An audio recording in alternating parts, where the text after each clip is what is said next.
So once upon a time, there lived a huge demon by the name of Kumkaran. Kumkaran was Ravan's brother. He was older than Vibhishan and younger to Ravan, but only so in age, because here's a size comparison between the three brothers. Maybe it was the middle child syndrome, but Kumkaran was a big bully. He would trouble sages performing yagnas in the forest and also trouble anyone who was weaker than him, which was, well, everyone. Ravan was super proud of his brother for all his deeds. But Vibhishan, who was the most sensible one among the three of them, warned Kumkaran not to keep up with his shenanigans, because all this could make Indra, the god of heaven, really angry. But Kumkaran, heavily encouraged by Ravan, did not listen. And to nobody's surprise, Indra was super irritated. So one day, the three brothers decided to go into intense penance and pray to Lord Brahma for a boon each. Soon, the god appeared before them. So while Brahma granted boons to Ravan and Vibhishan, Indra was sitting up in heaven, super worried. He was already so fed up with Kumkaran. Whatever boon he'd asked for would only trouble Indra more. So he called upon the goddess Saraswati to help him. So she came before him, and Indra asked her to cast a spell on his tongue when he asked for his boon. She said that it shall be done. So now Ravan and Vibhishan both had their boons, and now it was Kumkaran's turn. Brahma turned to him and asked what he wanted. To which Kumkaran replied, I want to sleep all the time. Kumkaran had wanted to say Indrasan, which meant Indra's seat. But thanks to our goddess Saraswati, he said Nidrasan, which literally means a sleeping pose. To Ravan's devastation, Kumkaran's wish was granted. Ravan turned to Brahma and begged him to take that boon back, claiming that Kumkaran had absolutely no idea what he's talking about. Brahma said that he couldn't reverse the boon, but he could make some minor changes to it. So he declared that Kumkaran would sleep for 6 months at a time, wake up for 1 day, and then sleep for another 6 months, and then repeat. And if anyone wakes him up on any other day, their life would be in serious danger. This basically prevented anyone from harming Kumkaran while he was asleep. While all this was going on, Kumkaran had already dozed off right there on the spot.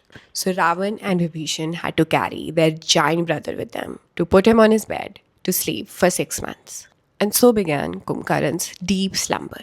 Meanwhile, Ravan had reigned his own terror across the three worlds as a result of Brahma's boon to him. Ravan had also kidnapped Sita, Ram's wife, and held her hostage in the Ashoka garden. Vibhishan, being the only sensible person there, tried to convince Ravan to mend his ways, but obviously he did not listen. So Vibhishan left his brother's palace and went to join Ram and his army, who were on their way to Lanka to rescue Sita. So when Ram and his army finally reached Lanka, Ravan found out and sent all of his demon warriors to fight off Ram, and all of them died on the battlefield.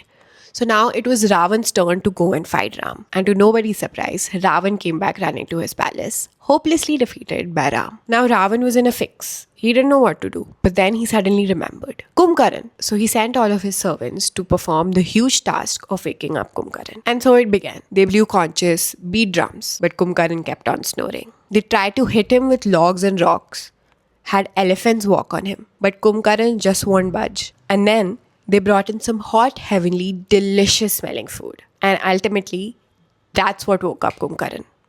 Food. So Kumkaran woke up, had his fill, and then went to Ravan to get briefed about the situation. Ravan caught him up to speed. Kumkaran was a little skeptical about this whole thing. He wondered whether Ram was actually the god Vishnu's avatar. But of course, Ravan convinced him otherwise. And so Kumkaran set off to battle against Ram and his army. He was closely followed by 2,000 servants carrying his iron rod, which was his weapon.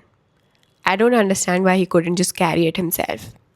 But moving on, Ram's army could hear him coming. The earth shook beneath the ground Kumkaran walked upon, and Ram's army was scared out of their wits. But that didn't mean they would give up. They were the Vanar Sena, of course. Some of the monkeys on Ram's army attempted to fight Kumkaran, but unfortunately could not defeat him. So now it was Ram's turn to square up against Kumkaran in the battlefield. Ram took aim and shot a few arrows at Kumkaran, which did absolutely nothing to Kumkaran, but only made him laugh because he said that they tickled him. So now Ram decided it was time to use his special celestial arrow. He fixed the arrow, took aim, and let go. Kumkaran finally fell dead. The news reached Ravan, and he was extremely angry and devastated.